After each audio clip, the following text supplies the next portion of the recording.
Colaboradoras.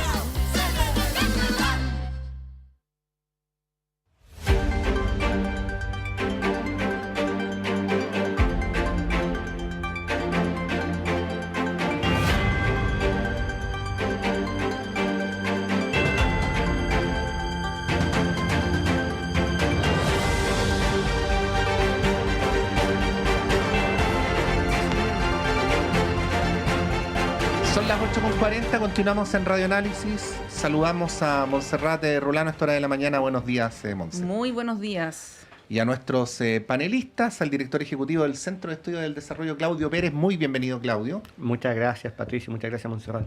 Y al secretario general de la CUT e integrante de la Comisión Política, ¿o no? Sí. ¿Sí?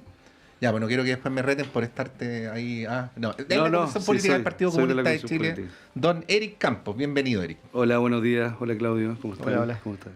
Muy buenos días. Bueno, esta semana cortita ha estado bien ajetreada en términos políticos, harto en lo electoral. Ya sabemos que no van a existir una lista unitaria en el oficialismo. De hecho, hasta ayer había esperanzas.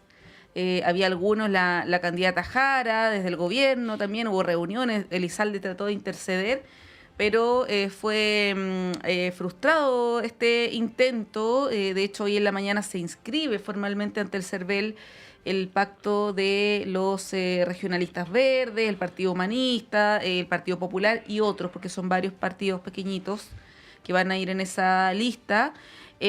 Con lo que, bueno, se esfuma el sueño, como se tituló en algunos medios, de la unidad en el oficialismo.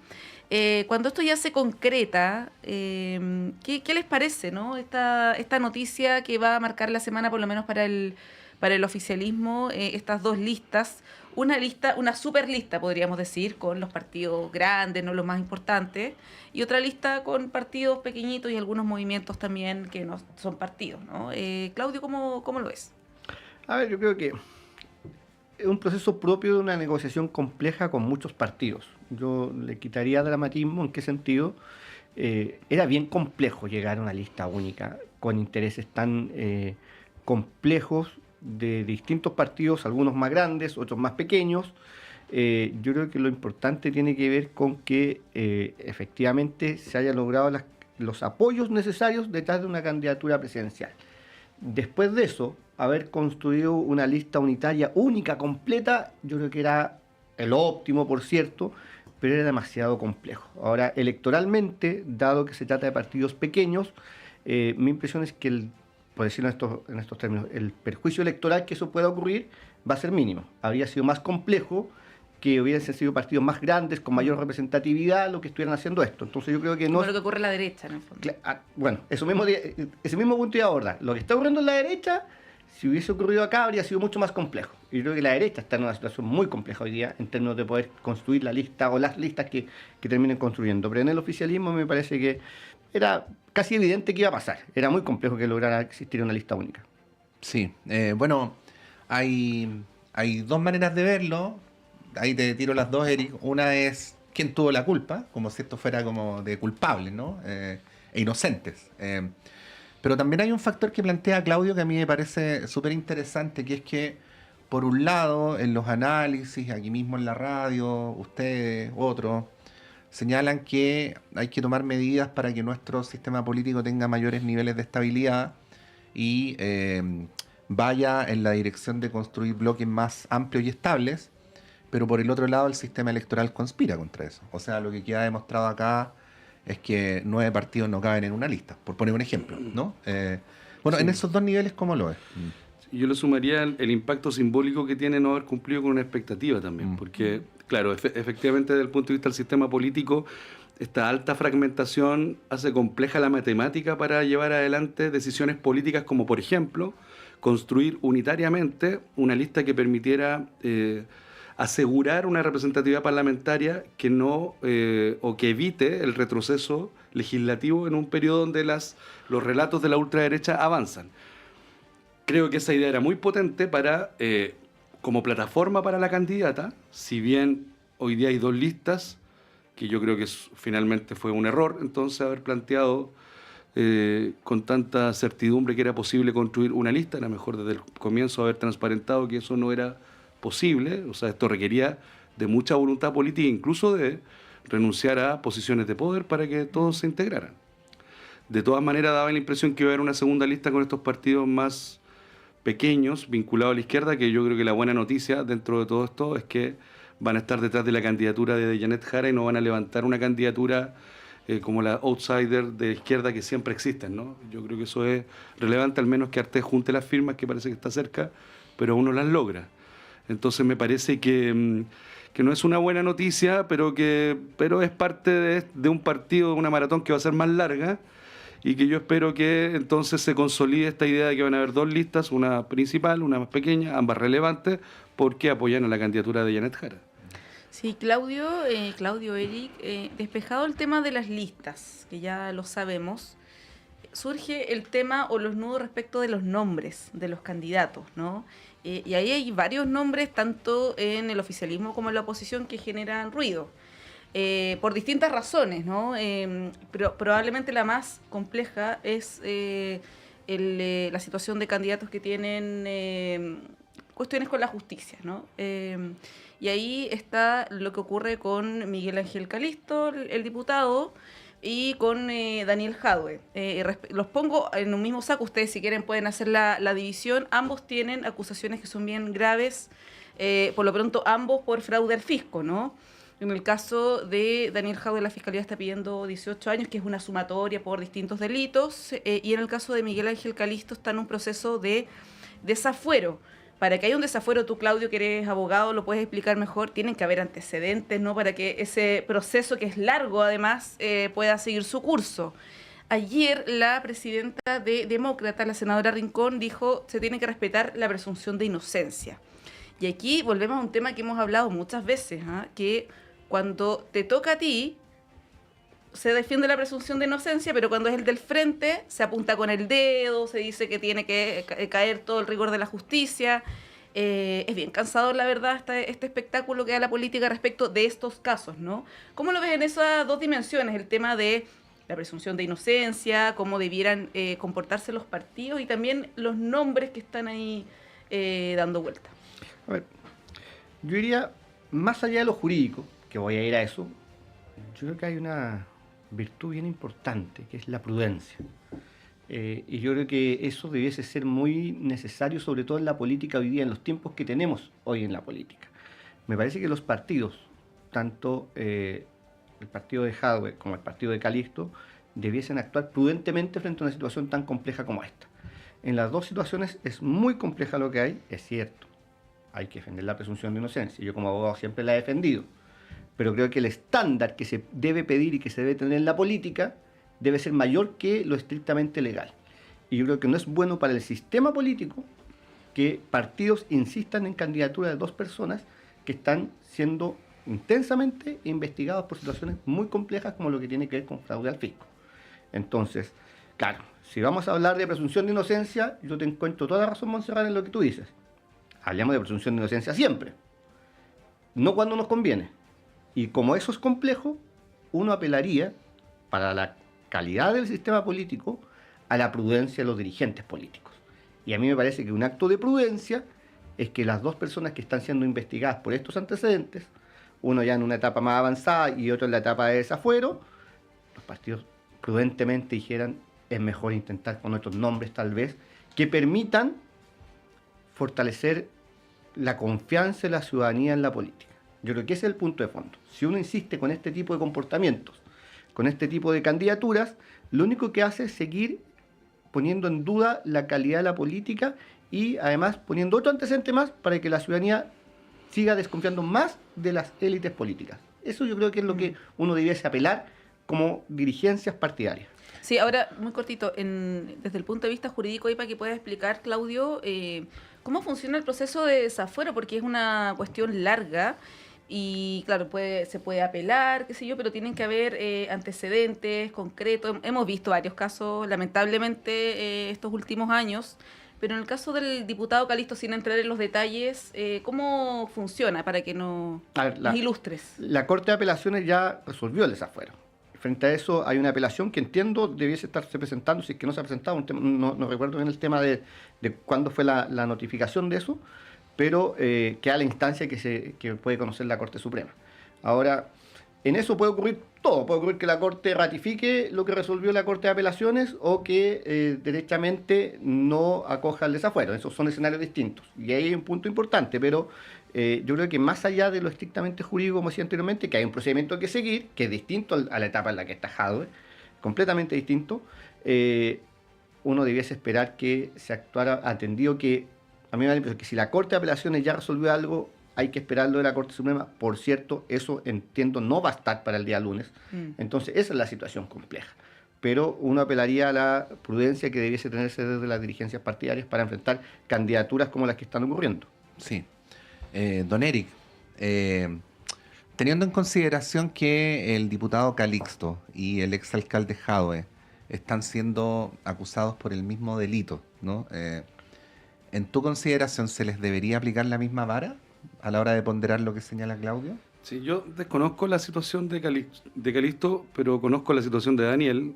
Me parece que en el caso de Daniel lo que hay es primero una investigación que se alarga por más de 4 años por distintos delitos. Algunas acusaciones han caído y otras se han mantenido en investigación.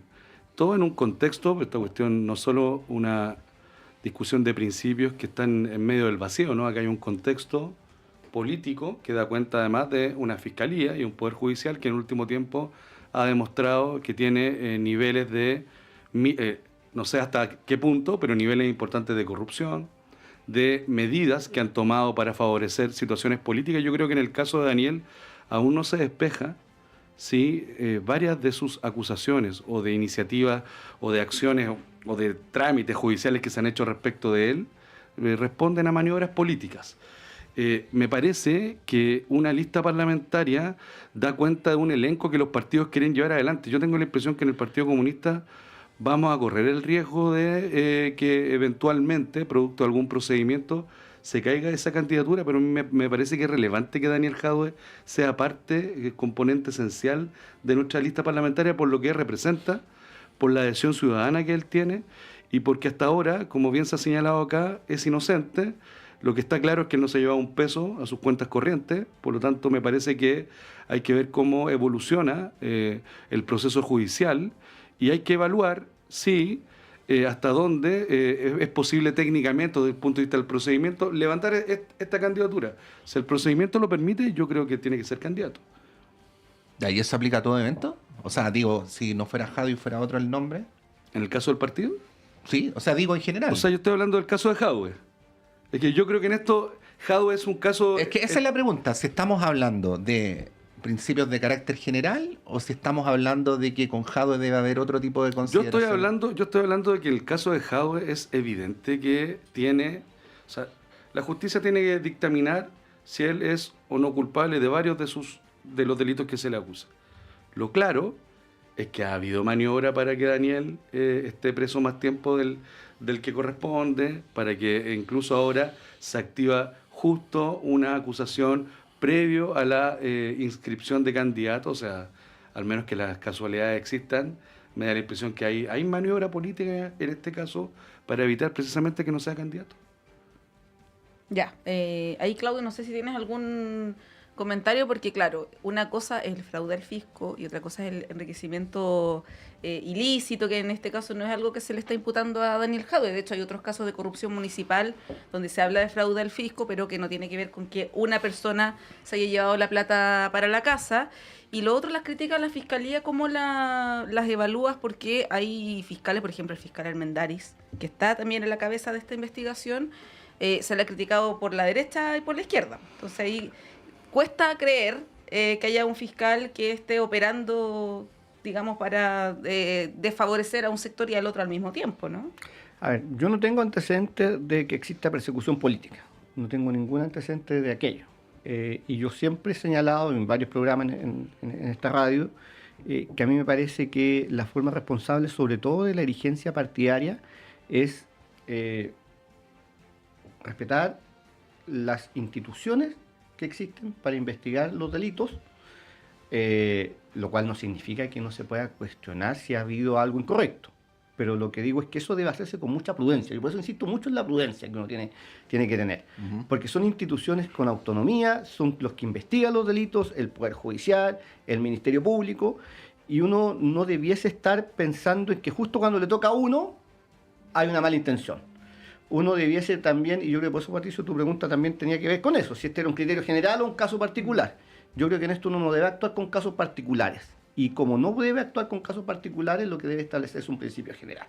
Y para mí un principio lógico es respetar las instituciones que funcionan. Sí, Tú sacabas el caso del fiscal Armendáriz, que al final del día pareciera ser que el fiscal Armendáriz lo que haga tiene un problema. O sea, ahora, bueno, yo respeto el trabajo de los fiscales. Ahora, Respeto el trabajo en del este Ministerio caso, Público. No, ¿sabes por qué? Porque hacía pero en la este pregunta. caso, Espera, Eric, bien breve. la ¿Sabes por qué? institucionalidad permite que sean candidatos, ¿no?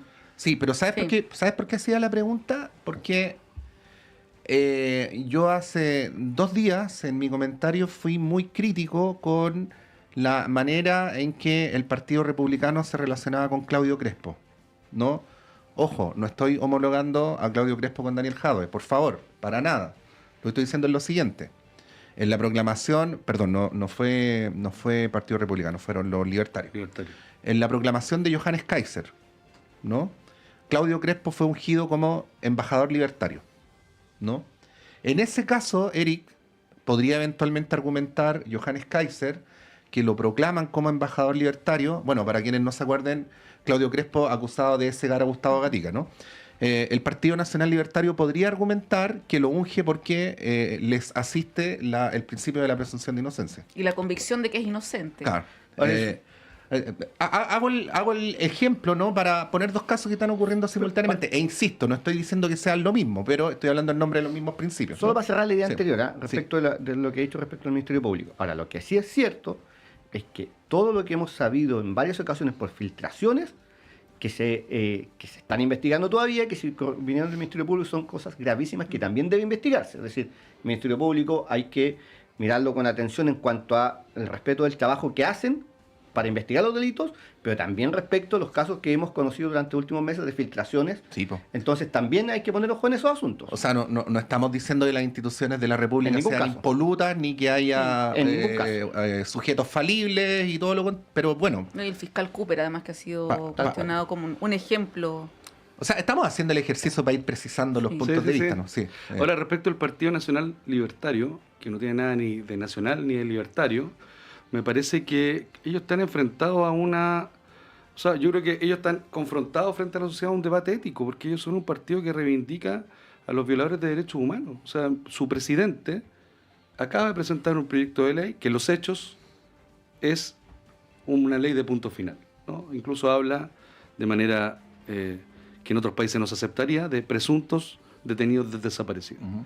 Y yo creo que ellos están explorando una línea más bien pinochetista ante el descalabro electoral de su presidente y que están tratando de afirmar un bolsón electoral pinochetista que seguramente le va a ser muy útil a quien pasa segunda vuelta en el caso de los candidatos presidenciales de la ultraderecha. Yo creo que lo de Claudio Crespo es más bien una interpelación que se le hace a la ciudadanía y al sistema político. Es decir, vamos a aceptar que gente acusada de violadores de derechos humanos, que en el caso además de Claudio Crespo, tiene una prueba respecto de las imágenes de su propia GoPro, de cómo en el ejercicio de su labor policial se relacionaba con los manifestantes en la calle. Y eso es un debate ético, político, que no creo que tenga que ver solo con principios de tipo jurídico, sino que tiene que ver con la ética política. Ahora, en el nivel de desorden, crisis que estamos en el sistema político, claro, Claudio Crespo puede ser candidato y eventualmente puede ser hasta diputado. Sí. Bueno, el caso del Partido Nacional Libertario es súper funcional para los objetivos de José Antonio Kast, de quedar como en el medio, o no en el medio, pero no en el extremo de la derecha, y así es como está en el primer lugar. Está a la izquierda de la extrema derecha. Así es. Sí. Bueno, y hoy día también hay una actividad ahí de Johannes Kaiser anunciando su candidatura. Ahora mismo, 9 de la mañana. Sí, está, ahora sí. en este momento. Sí. Nos tenemos que ir a la pausa, pero a la vuelta les queremos proponer hablar del tema presidencial. Ha habido declaraciones desafortunadas de José Antonio Kast, que luego han sido explicadas, no rectificadas, pero sí explicadas tanto por él como por su entorno, declaraciones respecto del rol del Congreso, de herramientas como los decretos que las tienen los presidentes, que generaron dudas, suspicacias por quién es José Antonio Kast. Más que nada, si lo hubiera dicho probablemente otro candidato, no estaríamos hablando de este tema, y por las alianzas que tiene José Antonio Kast, las figuras que él mira como referente, y que lo ha dicho explícitamente, más Bukele, menos Boric, y así sucesivamente.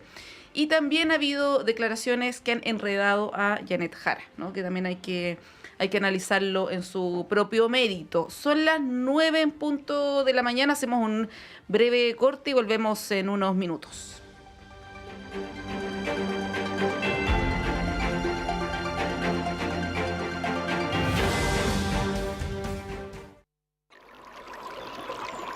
Aguas Trayén o Cascada en Mapudungún es la mejor agua purificada con tecnología de última generación. Para más información, visite su página web www.aguastrayen.com. Sala Máster de Radio Universidad de Chile los invita este sábado 13 de septiembre a las 19:30 horas a una noche memorable para la música nacional, donde un reconocido grupo de músicos chilenos mostrarán su trabajo. Eduardo Peralta, integrante de la generación del canto nuevo, destacado guitarrista y autor de letras irónicas y poéticas, se hará presente en este encuentro con lo mejor de su repertorio.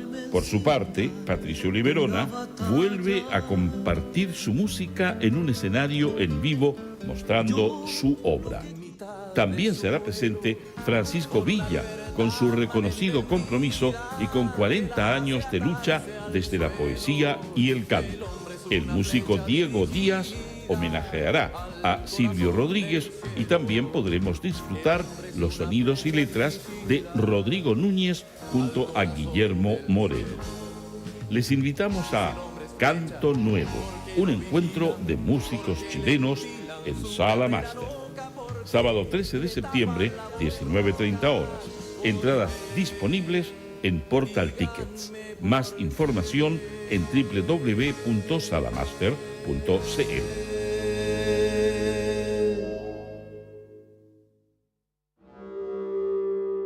Hola, soy Alessandra Buroto y junto al equipo de Travesías, Arte y Política te queremos invitar a sintonizarnos cada jueves a las 5 de la tarde por el 102.5 de Radio Universidad de Chile. ¿Cuáles son las derivas del arte actual, sus prácticas, problemas de interés, su relación con la vida cotidiana y la política y con los sucesos del mundo de hoy? Entrevistas, conversaciones, cartelera y mucho más. Travesías, Arte y Política es un viaje por las derivas del arte en Chile y Latinoamérica. También puedes escucharnos cuando quieras y donde quieras en Volver a Escuchar en www.radio.uchile.cl.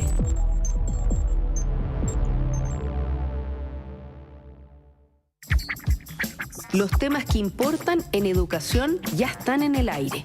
Soy la periodista Diana Porras y les quiero hacer una invitación a escuchar el programa Educación en el Aire, un programa del Senado Universitario donde abordamos calidad, investigación, financiamiento, participación y docencia.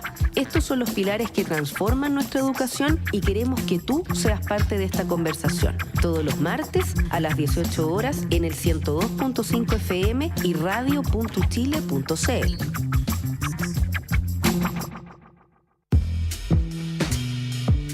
¿Cómo les va? Soy David Ponce, conductor y periodista de Altavoz, y les invito a sintonizar nuestro programa cada sábado y domingo a las 7 de la tarde por Radio Universidad de Chile.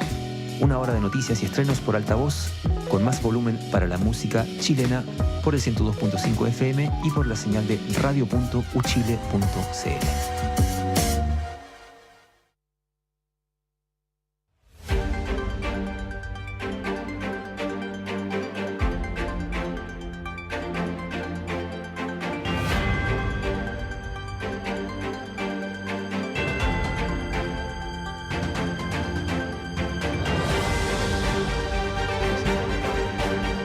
Son las 9:03.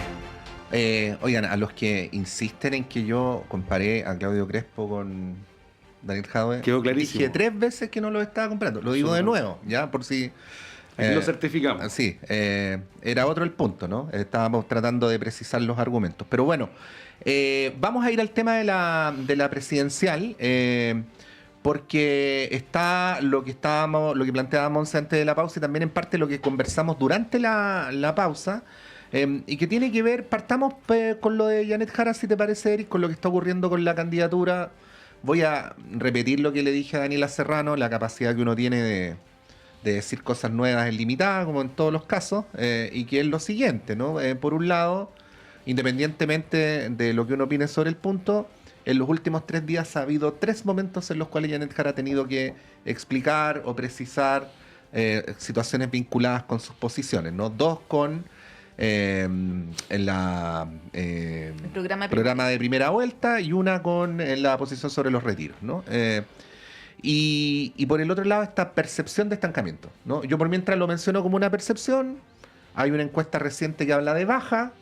Yo a esas encuestas semanales... Pero hay una tendencia del último mes y medio. Les tomo un poco más de prudencia, ¿no? Pero hay una percepción de estancamiento que hasta donde uno logra ver, nadie niega terminantemente, ¿no? Bueno, el tema es cómo se sale de ahí, porque todavía a Janet Jara le faltan muchos votos para pretender ganar la presidencia. Le faltan votos en cantidad de millones, quiero decir, sí. Sí.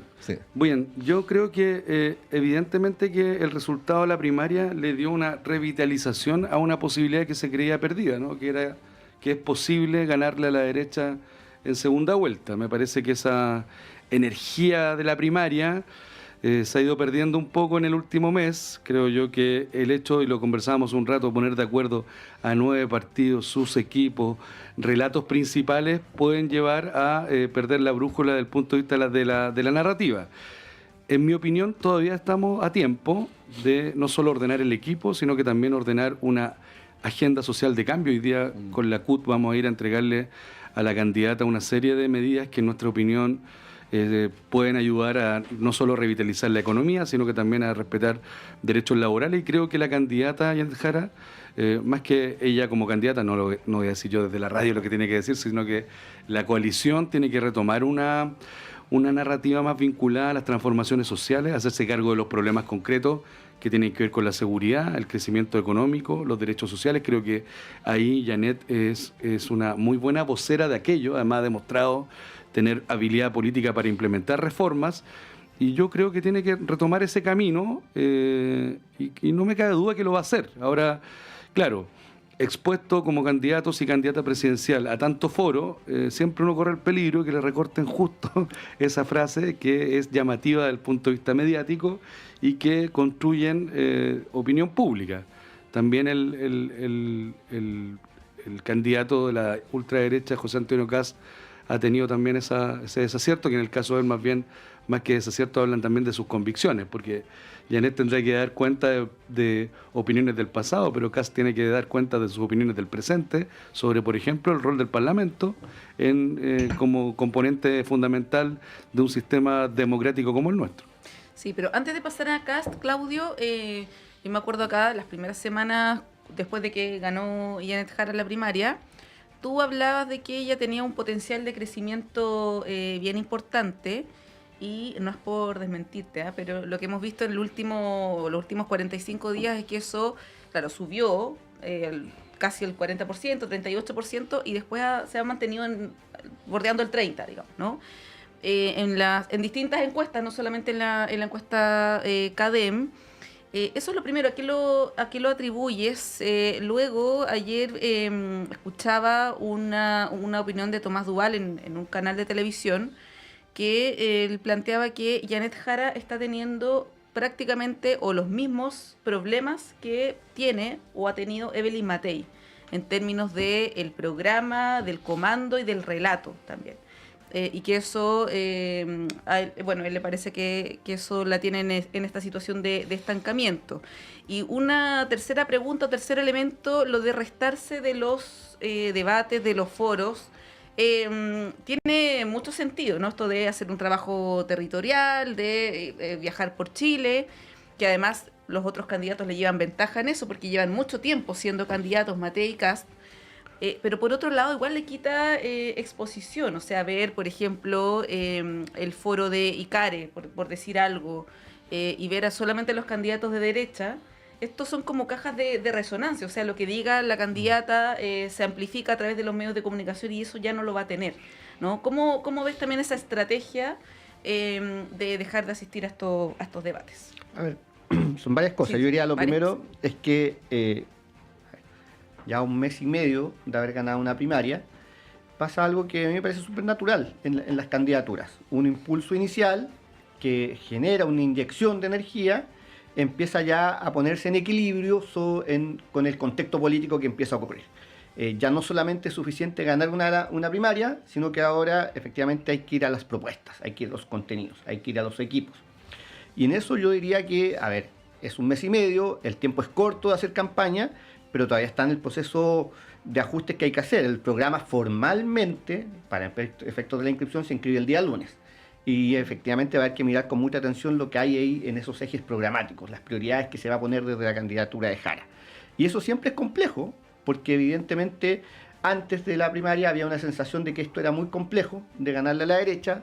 Después de la primaria existe una sensación de que hay cierta posibilidad por parte del oficialismo de obtener un buen resultado, y son niveles de atención completamente distintos. Ahora, en el caso de la candidatura de Jara, lo que ocurre además es que es alguien que, si tú, a ver, voy a pensar un número de meses, 10 meses atrás probablemente ni siquiera estaba en las opciones, en el mapa para... Sí, no, y para 5 y 3 tampoco. Tal sí. cual. Entonces, evidentemente, cuando esto ocurre, cuando se produce el triunfo en la primaria, hay todo un foco de atención, un nivel de escrutinio multiplicado por 1000 probablemente. Un nivel de escrutinio al cual estaba expuesta Evelyn Matei, por cierto, durante mucho tiempo. Yo creo que no son comparables la comparación que hace Tomás, que tú replicas acá. Yo creo que no es tan cierta, porque son candidaturas distintas, procesos distintos, tiempos distintos de exposición además. En el caso de Jara, ella gana una primaria y tiene 45 días para hacer todo lo que probablemente Matei ha tenido 2 años para hacer. Son tiempos distintos y dinámicas distintas. Eso por el primer lado. Yo creo que efectivamente todavía queda mucho espacio para afirmar votación, buscar electorado, y yo creo que en eso tiene un espacio importante todavía, sobre todo después del día 18, después de la inscripción de las candidaturas, porque eso se despejó, en el día 18 se despejan todas las inscripciones parlamentarias. Entonces eso va a permitir un mayor despliegue territorial también, con las candidaturas inscritas. ¿Y qué electorado debiera buscar Jara? Porque no queda muy claro, bueno, estamos en una etapa igual bien incipiente, como dices tú, pero no queda claro hacia quién está apuntando su mensaje, sus ideas. Yo lo señalé en algún programa pasado, que yo miraba esto en 2 niveles. Yo creo que, por ejemplo, la decisión de no asistir a determinados foros, y aquí voy a otra de las preguntas que tú señalabas, dice relación con que hay un nivel que dice relación con la élite política, con quienes efectivamente estamos en el día a día, en esta conversación, y para nosotros probablemente la participación en estos foros y en estos debates son cajas de resonancia muy relevantes, muy importantes. Pero además, probablemente la mayoría de ese público tiene sus decisiones electorales bastante claras y bastante tomadas. O sea, más bien lo que nos sirve esto es para el debate político más que para cambiar posiciones políticas o votación. Y yo creo que hay un segundo nivel, que es el que tiene que ver con todo este electorado que se incorpora hoy día en virtud del voto obligatorio, que ahí yo soy bien crítico de la metodología de las encuestas también. O sea, yo las encuestas las miro con bastante prudencia también de lo que reflejan, efectivamente. No son más que fotos, por un lado, y por otro lado hay un electorado que actúa en códigos muy distintos a la élite política, donde lo que mira son más bien, no solo las propuestas, por cierto, sino que también mira la capacidad de confianza que puede ir generando un candidato o una candidata, los niveles de empatía que se van generando y la cercanía que puede generar eso para la confianza en resolver problemas tan complejos como la seguridad, y hablo de la seguridad en todas las dimensiones, no hablo de seguridad, solo de seguridad pública, sino que hablo de sistemas de protección social, por ejemplo. Y yo creo que ahí hay un electorado importante en el cual se puede apuntar y se puede mirar muy atención. Ahora, ojo, que ese electorado de la derecha, a través de un discurso propiamente de extrema derecha, vinculado mucho a los temas de seguridad, tiene bastante experiencia en ese electorado. Yo creo que hay una tarea bien compleja de Jara, o del comando de Jara, de llegar a quitar esa votación de electorado, por un lado. Y lo tercero que tú me preguntabas tiene que ver con el tema del relato. Yo creo que efectivamente, mira, el Ejecutivo, y lo hemos dicho muchas veces acá, no fue capaz de construir un relato completo durante todo el gobierno de lo que eso significa. Además lo tuvo que modificar en muchas ocasiones, y yo creo que ese desafío también es muy complejo para la candidatura de Jara, teniendo en consideración el amplio espectro de partidos que logró aglutinar, que una cosa es aglutinarlos en términos electorales, y muchos de ellos empalmados con el tema parlamentario, y otra cosa es ser capaz de aglutinarlo a través de un relato político de largo plazo para el país. Yo creo que ese es un desafío muy, muy importante que hay que asumir. Vamos al otro lado, ¿les parece? Eric, la candidatura de Kast. Bueno, hay ciertos análisis que dicen dos cosas. En parte esto es análisis, también en parte esto es la mezcla de deseos con la realidad, ¿no? Que es lo siguiente. Uno, que cuando los republicanos trancan la pelota les va mejor que cuando les toca jugar, ¿no? Y se pone como ejemplo lo que ocurrió durante el llamado segundo proceso constituyente, que algunos llaman el tercero, porque, bueno, en fin, pero ese, ¿no? Y lo segundo que se argumenta es que a Kast le va bien cuando se queda más bien callado, que es lo que ha hecho en los últimos meses. Como pero, el poema de Neruda. Claro, me gustas cuando callas porque estás como ausente, ¿no? Pero que en la medida que inevitablemente tenga que hablar, porque un candidato tiene que hablar, va a empezar a equivocarse, ¿no? Y ahí es donde aparecen estas declaraciones sobre el Congreso, ¿no? Que incluso, solo para darle elocuencia a mi introducción, Eric Campos, que incluso fue considerado un error por ex ante, ¿no? Bueno, quería preguntarte cómo ves aquello, porque ayer hablábamos si quiso o no quiso decir Kast lo que algunos interpretan que dijo, y a mí me parece que eso es irrelevante. Lo que en realidad importa es que lo haya querido decir o no, hay una predisposición a pensar que Kast sí lo piensa, ¿no? Eso. Sí, yo diría que así como... yo creo que así como hay la prudencia una virtud, yo creo que la coherencia también. Y en el caso de Kast, aun cuando sea una virtud en crisis en el sistema político, ¿no? Y yo creo que en el caso de Kast, más bien calla porque tiene demasiadas expresiones y opiniones del pasado por las que dar cuenta. Mira, se ha querido instalar la idea que Kast nunca ha ido a Punta de Peuco, que es mentira que defiende a los abuelitos de violadores de derechos humanos. Y es cosa de googlear para encontrarse con sus entrevistas del 2017, donde incluso pone en duda...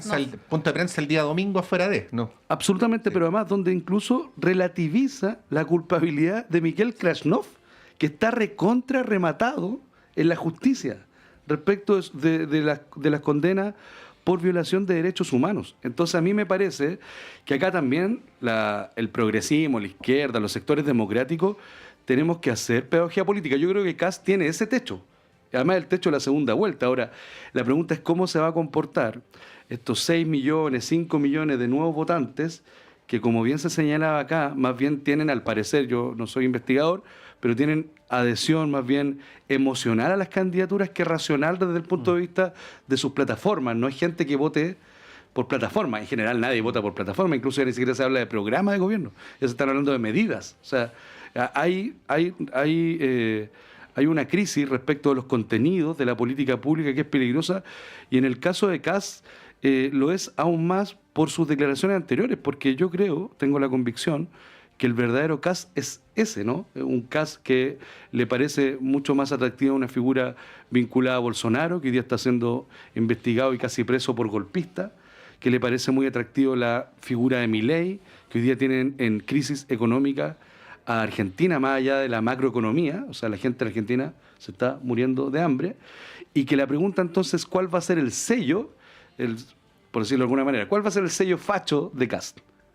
Porque Milei fue la economía. Bolsonaro, un nacionalismo vinculado a meter preso a gente de izquierda. ¿Cuál va a ser el sello facho de Kast? Meter preso a los dirigentes sindicales, evitar las huelgas, la represión. ¿Cuál va a ser? Y yo creo que, claro, eso es una incógnita porque tenemos un candidato mudo que solo habla de ni siquiera política pública, de medidas pirotécnicas para efectos de la seguridad y de la migración. Y yo creo que frente a la incógnita tenemos que salir a denunciar y develar quién es el verdadero Kast.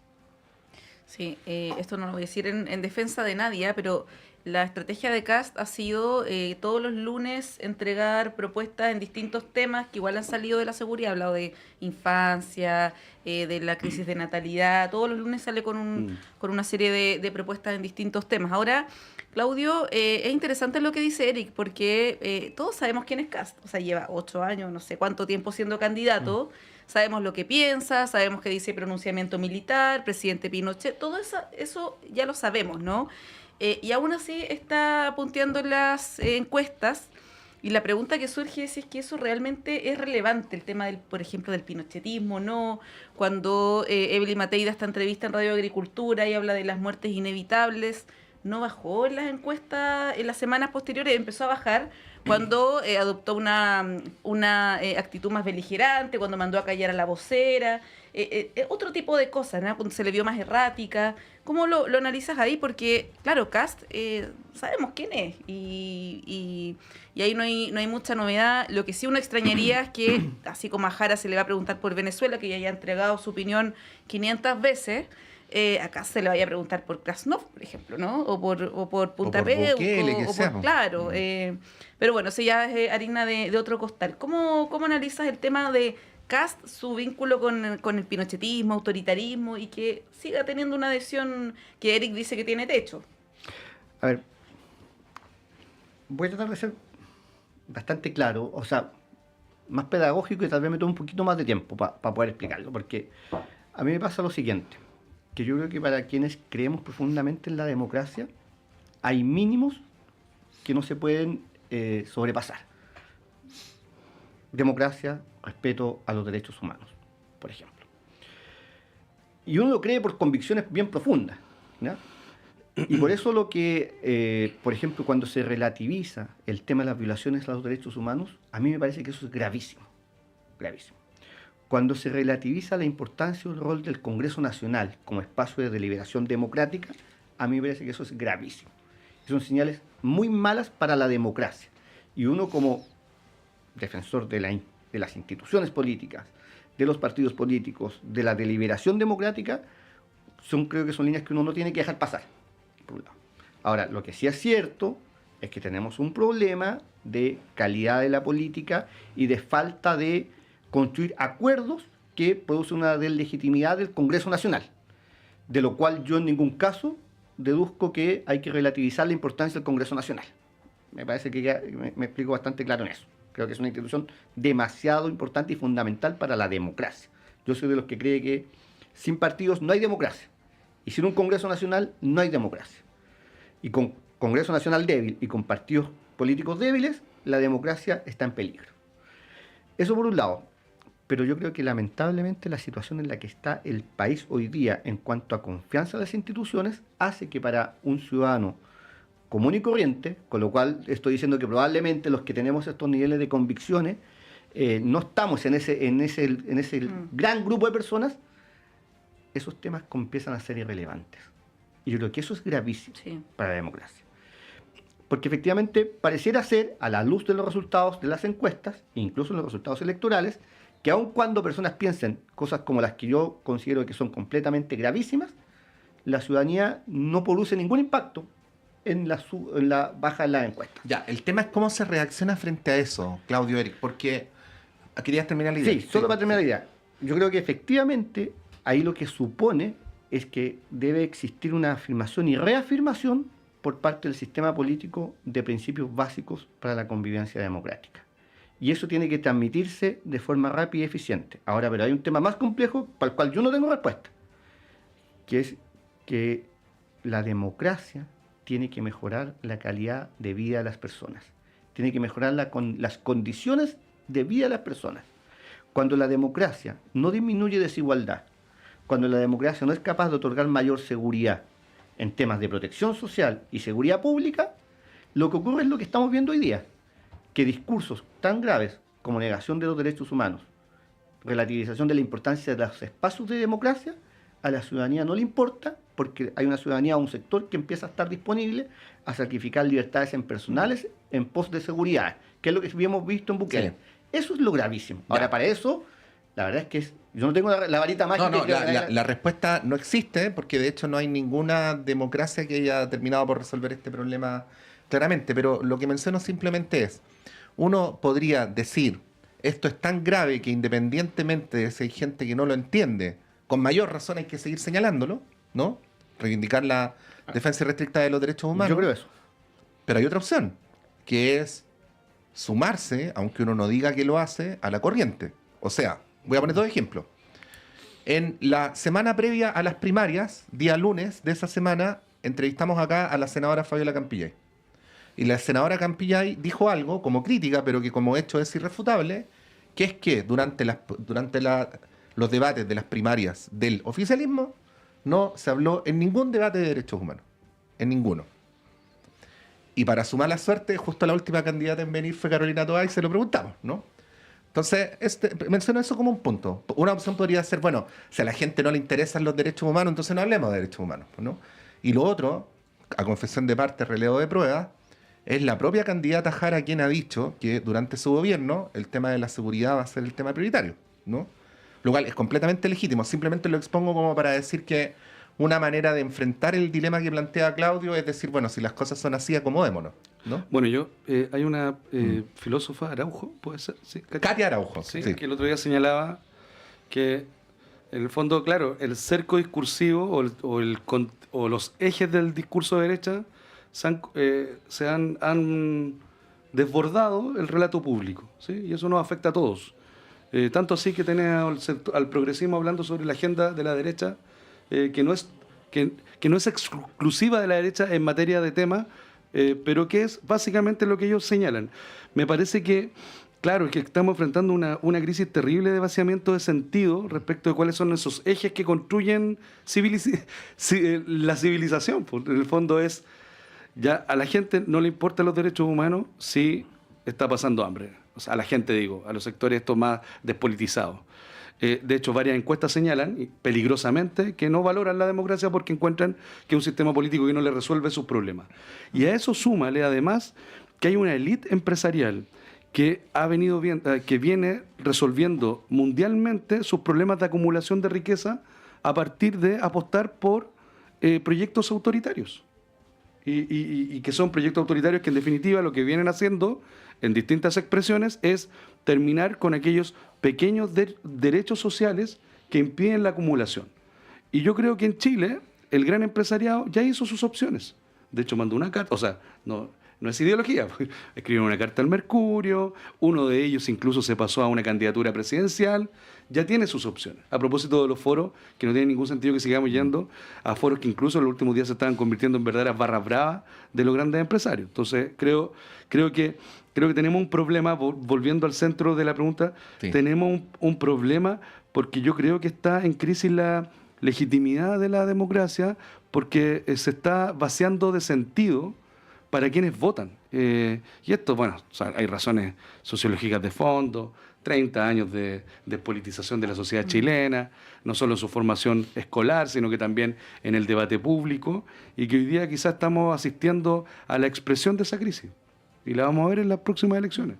Hoy nos quedan unos minutitos y queríamos pedir una opinión resumida, sucinta, sobre lo que está pasando en los liceos emblemáticos. El fenómeno de la violencia escolar viene hace muchos años, no solamente en la administración de Mario Desbordes, Jaime Belolio, también ocurrió con la alcaldesa Hasler, en fin, tiene causas estructurales, pero lo que hemos visto en una semana corta además, de un profesor que es rociado con benzina, y ayer lo que ocurrió con personas que no sabemos todavía si son estudiantes, heridas en su rostro, producto de bombas Molotov, es gravísimo, ¿no? Y claro, aparte de que todos se escandalicen y digan, es grave, vamos a presentar querellas, vamos a investigar, es una cuestión que ya, lamentablemente, casi como que la tenemos normalizada, y es muy grave, ¿no? ¿Cómo ves esa situación, Claudio, tratando de ver la posibilidad de salir de ahí? O sea, ayer, por ejemplo, yo leía que había 100 encapuchados dentro del liceo en Las Tarrias. ¿Cómo es posible que haya 100 personas encapuchadas dentro de un liceo que tiene, no sé, 900 estudiantes, ¿no? ¿Cómo ves esa situación? ¿Qué reflexión te merece? No, son hechos gravísimos, repudiables completamente. O sea, yo creo que los niveles de... ningún nivel de violencia en realidad es aceptable al interior de un establecimiento educacional. Ningún nivel de violencia. Pero estos niveles de violencia que hemos visto, que también hubo hechos anteriores, ahora lo que pasa es que estos últimos días hemos tenido una acumulación de hechos de violencia más gravísimos, me parecen totalmente repudiables. Ahora, yo creo que el tema es tan complejo que da cuenta de algo que tiene que ver con la pérdida de la convivencia interna en los establecimientos educacionales la pérdida del respeto a la autoridad, y cuando digo esto no digo que al profesor hay que mirarlo hacia arriba como el Dios, no, lo que estoy diciendo es que en las aulas hay una institucionalidad, hay una jerarquía, que eso se perdió completamente, una convivencia que se perdió completamente. La relación en el aula no es horizontal, por más que uno a lo mejor alguien dedicado a la pedagogía me puede contradecir en eso, pero yo entiendo que por lo menos hay un respeto a una persona que está impartiendo una clase. Me parece que todo eso hay un franco decaimiento, ¿eh? El COES hace ya varios años realizó precisamente un estudio sobre el concepto de autoridad en el país. Y daba cuenta de esto, cómo el concepto de autoridad se había perdido al interior de las aulas, incluso en la familia, en los núcleos familiares. Entonces, son problemas súper complejos, para los cuales evidentemente no hay respuesta rápida, pero los hechos de violencia son completamente repudiables y yo creo que debe hacerse toda la investigación que exista. No tengo duda que hay gente externos a los establecimientos que están actuando. O sea, esto es evidente. O sea, esto no es solo iniciativa estudiantil. Hay gente externos que están actuando. Y eso tiene que investigarse completamente para terminar de una vez por todas con esto que le está haciendo mucho daño, especialmente a la educación pública. Sí, ahí bien breve, Eric. Telegráficamente, estoy evidentemente muy de acuerdo con que estos son hechos que no se pueden aceptar. Creo que había un profesor que me decía, cuando uno se forma para profe, uno forma para la vida, y la verdad es que los colegios son la vida misma, ¿no? Sí. Son expresión de la sociedad en la que estamos viviendo. Esto no busca relativizar lo que hay. No creo que el camino sea solo la represión y meter carabineros para resolver un problema que muchas veces esconde, porque estos son los colegios que estamos viendo, pero hay niveles de violencia en varios colegios públicos. Lo ha denunciado el colegio de profesores hace harto tiempo. O sea, profesores golpeados, apuñalamiento entre estudiantes, problemas de resolución de conflictos. Básicamente, incluso lo que hoy día está haciendo la diferencia entre un colegio privado y uno público, no es que tú vayas a pagar para que tu hijo salga más preparado, es para que resguardarlo de situaciones de violencia, ni siquiera. Entonces yo creo que hay un problema de violencia alojado en la sociedad que tiene que ver con niveles de exclusión, desigualdad, que insisto, no justifican que hayan 100 encapuchados menos rociando a un profesor, pero que tampoco crea que hay que comprarse esta tesis, que esto se resuelve solo con carabineros. Creo que acá hay un nivel de intervención mayor que hay que hacer. Los SLEP se han ido transformando, era una reforma necesaria, pero que se ha ido excesivamente burocratizando, pero creo que aquí hay que dar soluciones de política pública concreta, o sea, no que lo vamos a estudiar ni una comisión, porque esto es grave y no podemos esperar a que muera un estudiante, porque ya incluso estudiantes se están quemando. Sí. Y eso es terrible. Sí. O sea, que un chiquillo de 15, 12 años se queme por una molotov, habla de que estamos fallando totalmente como sociedad. Muy bien. Estamos llegando al final, del bloque, no del programa. Sí. Claudio Pérez, muchas gracias. Muchas gracias por este programa. Eric Campos, muchas gracias. Muchas gracias por la invitación, que estén muy bien. Sí, debería ser una obviedad, pero uno se pone hasta contento cuando nos podemos poner de acuerdo en lo más obvio, ¿no? Sí.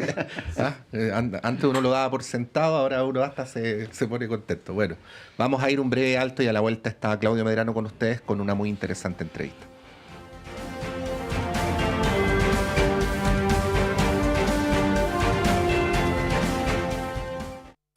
La clase de marketing digital de hoy tendrá por tema identidad en Internet.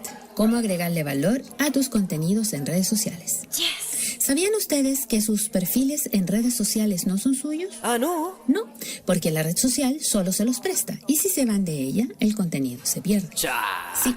Entonces, la idea es que su perfil siempre lo complementen con una dirección propia en Internet. ¿Y cómo